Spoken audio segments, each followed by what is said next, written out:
Pessoal, bom dia. É uma grande alegria mais uma vez estar aqui com todos e todas para, na continuidade da nossa programação aqui no meu curso, no nosso curso de extensão em processo penal, extensão completa em processo penal, bater um papo com vocês sobre um tema atual que é tratado no nosso curso e faz parte aí de uma reflexão muito importante, tanto do ponto de vista técnico quanto do ponto de vista prático.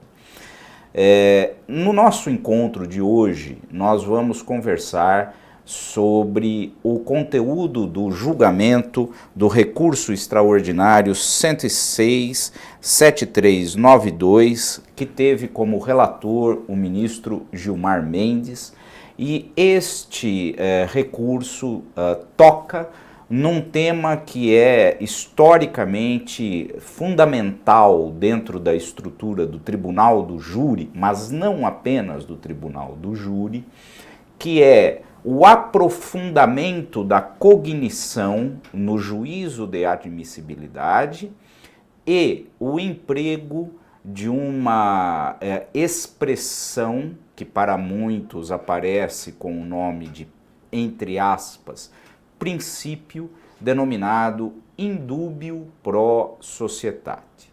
Por esse, entre aspas, princípio, a dúvida na fase de admissibilidade levaria automaticamente o julgamento ao plenário, para que ali o mérito da causa fosse então analisado pelo corpo de jurados. Apresentado desta maneira, e assim o é há muitos anos no direito brasileiro, o indúbio pro societate pareceria uma coisa lógica e, em certa medida, preservadora da integridade do sistema jurídico processual penal no que diz respeito ao Tribunal do Júri. Aquilo que nós vamos discutir hoje coloca em dúvida, sem um trocadilho, a existência dessa nomenclatura, do conteúdo que essa nomenclatura traduz, indúbio pro societate, a partir de uma leitura constitucional convencional do processo penal, que é a nossa matriz teórica, como todos e todas estão habituados quando se deparam com textos da nossa autoria. E, como consequência, nós então analisaremos a pertinência ou não do raciocínio desenvolvido no acórdão, que é aí o chamado acórdão paradigmático para este assunto. Em primeiro lugar, há um registro que precisa ser feito em nome da integridade do conhecimento jurídico, porque nada começa do zero. Existe, ainda que minoritária, sempre uma perspectiva teórica sobre um determinado assunto. E aqui eu lhes digo o seguinte, nada obstante eu, há muitos anos, desde a primeira edição dos meus comentários ao Código de Processo Penal, que datam estes comentários, a primeira edição de 2002, 2003, e depois, quando escrevi o livro da Reforma do Júri, em 2008, material este que está hoje no curso de extensão aqui do meu curso e na segunda edição do Iniciação ao Processo Penal, publicado pela editora Tirante, no Brasil, sempre houve ali uma crítica pesada ao emprego anacrônico desta expressão. Só que esta crítica, ela não era a primeira, era uma das poucas, mas era uma das que se juntavam à voz que se poderia dizer aí sim pioneira do grande professor do Rio Grande do Sul, Aramis Nassif, um grande amigo de muitos anos, que quando atuava nas questões do Tribunal do Júri como magistrado e havia produzido uma obra chamada O Júri Objetivo. Já deixava muito clara a impertinência desta nomenclatura e do conteúdo desta nomenclatura indúbio pro societate. E é por isso, e é por aí que nós começamos. Qual é o conteúdo desta locução indúbio pro societate? Em primeiro lugar, nós não podemos chamá-lo de princípio. Não existe no texto constitucional, não existe em qualquer texto internacional protetivo de direitos fundamentais e estruturante da persecução penal uma locução como esta. Nem do ponto de vista literal, e isto evidentemente não existe, como também não é possível extrair de qualquer documento internacional que o Brasil ratifique, e qualquer outro que o Brasil não ratifique também, e do texto constitucional de 1988, a inversão da ideia do princípio indúbio pro réu para transformá-lo no princípio indúbio pro societate. Da onde vem isso, então? Qual é o itinerário político e jurídico que faz surgir esta construção? Isto está profundamente ligado às matrizes políticas e jurídicas que inspiraram os trabalhos que deram origem ao Código de Processo Penal, ainda na década de 30 do século passado, a forte presença de uma escola de defesa social que animava muitos dos juristas que militavam naquele tempo e aquilo que o Código de Processo Penal, inclusive na sua exposição de motivos, coloca a supremacia do interesse público sobre as liberdades individuais. É desta matriz teórica que desde então se requenta a locução indúbio pro societate.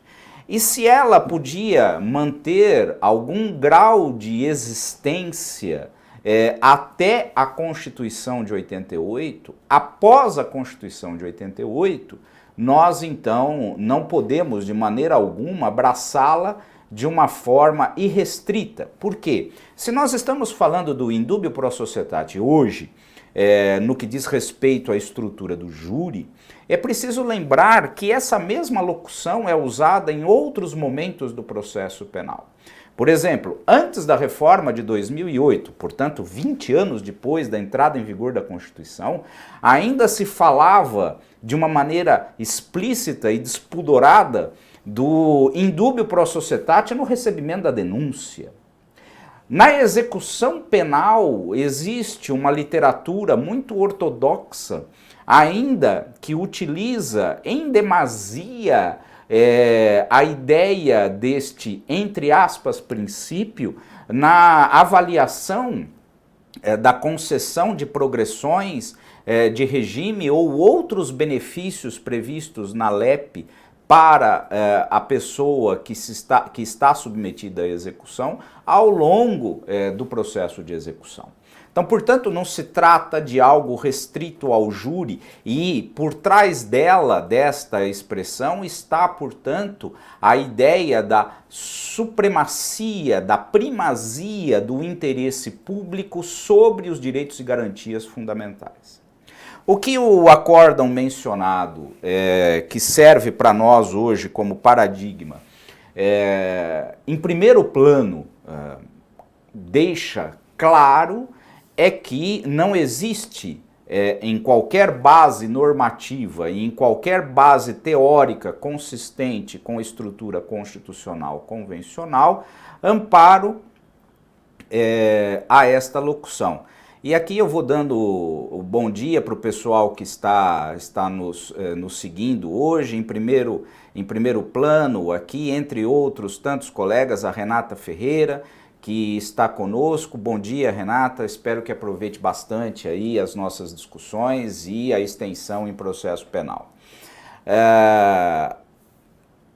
Além disso, o acórdão, ele caminha para uma profunda revisão daquilo que é a extensão da cognição na fase de admissibilidade.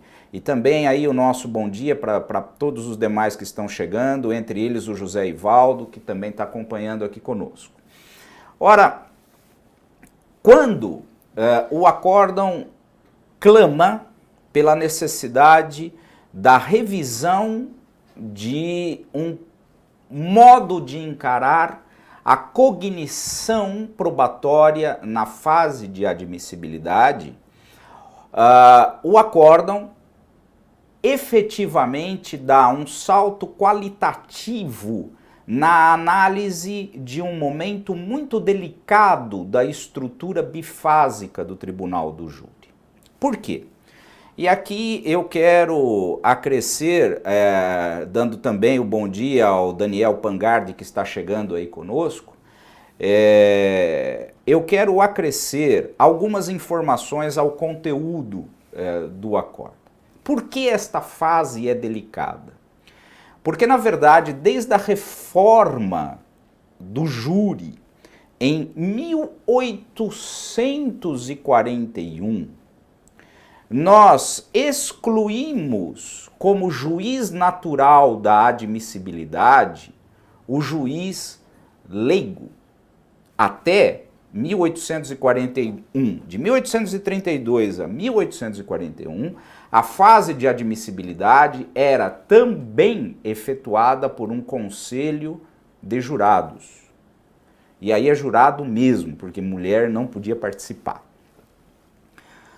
A partir de 1841, por uma série de razões que não cabem aqui serem analisadas em profundidade, mas estão no nosso curso de extensão, retirou-se o Conselho de Admissibilidade e colocou-se ali um funcionário burocrático estatal que hoje é efetivamente um juiz. Eu digo hoje porque nem sempre foi assim, mas aí também vai o convite para vocês conhecerem o conteúdo completo da exposição teórica sobre o tema que está lá na extensão do processo penal.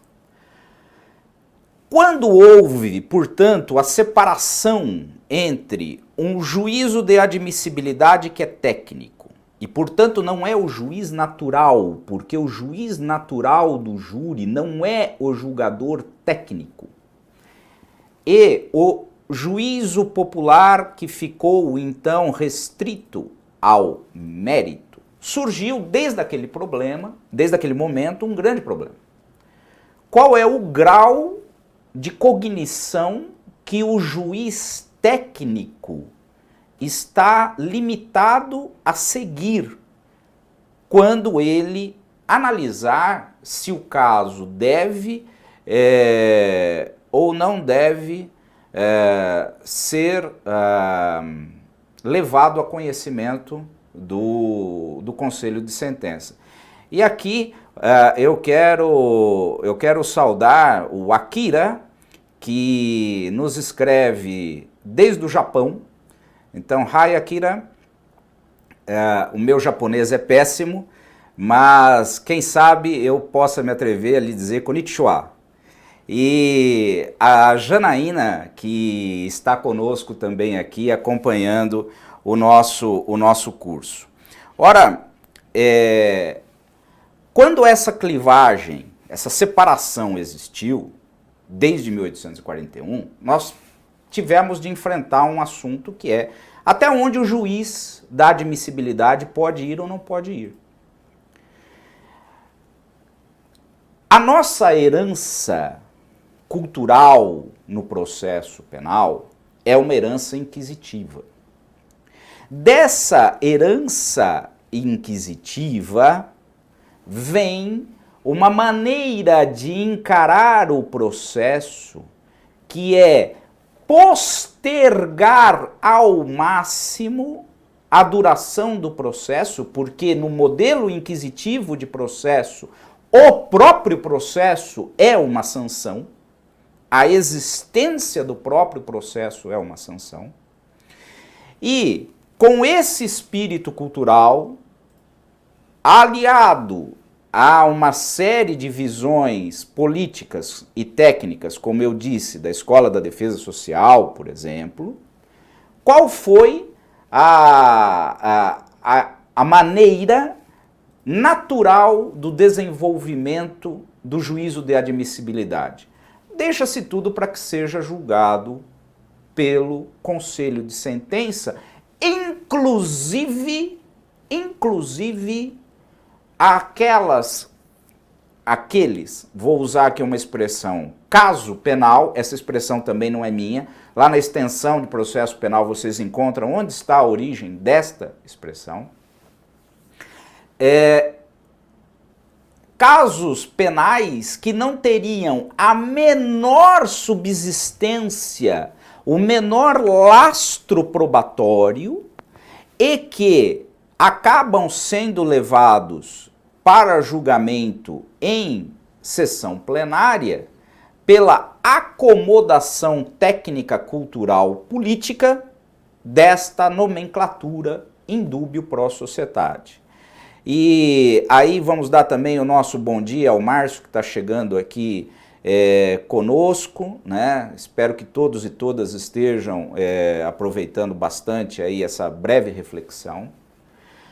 E por conta, então, desta acomodação, posterga-se de uma maneira indevida a solução de mérito da causa.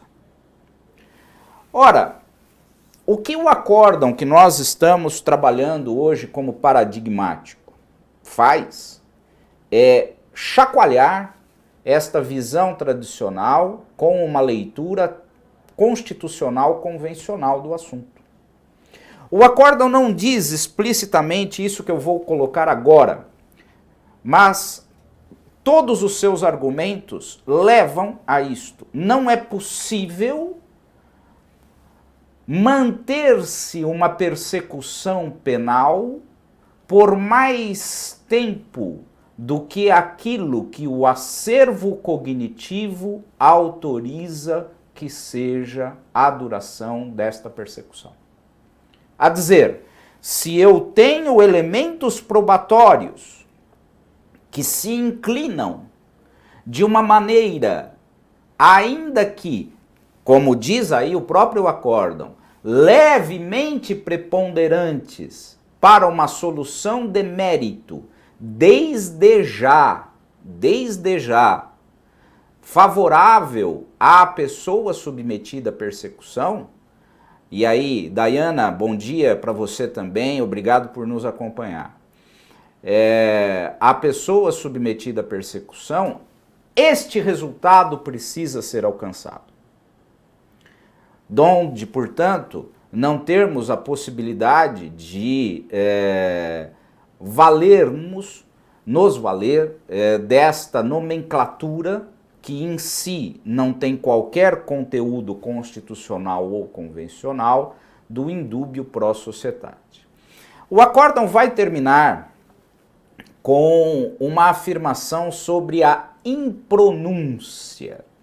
Esta afirmação sobre a impronúncia, a última frase do acórdão, nos diz, bem, a impronúncia pode ser revista quando se novas provas surgirem. Esta é uma outra emoção que também não resiste a uma leitura constitucional convencional do processo penal.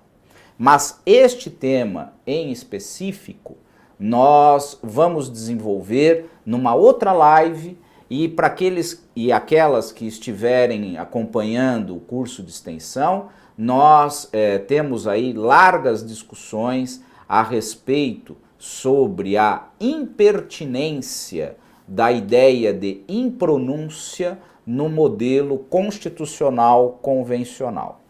Portanto, Observada a nossa matriz teórica, observado o nosso ponto de partida que sustenta toda a nossa análise, o encaminhamento dado por esse acórdão do STF, que foi um acórdão do ponto de vista técnico bastante interessante, porque se tratava de um recurso extraordinário que não foi conhecido, porém foi concedida uma ordem de habeas corpus de ofício para manter-se o resultado favorável à pessoa acusada.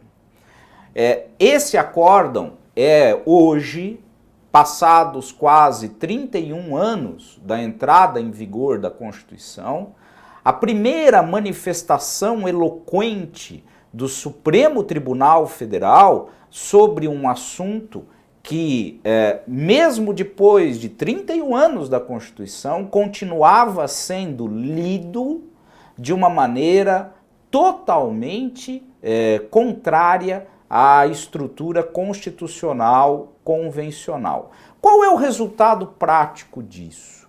O resultado, toda vez que nós elevamos os requisitos cognitivos para a obtenção de uma determinada, de um determinado resultado processual, nós estamos, no caso do processo penal, exigindo uma maior incisividade de produção probatória por parte de quem detém o poder de acusar, que é o grande significado técnico-político no campo probatório da estrutura acusatória do processo penal que nós trabalhamos na live anterior, quando nós discutimos o conceito de acusatoriedade, também a partir de um acórdão do Supremo Tribunal Federal.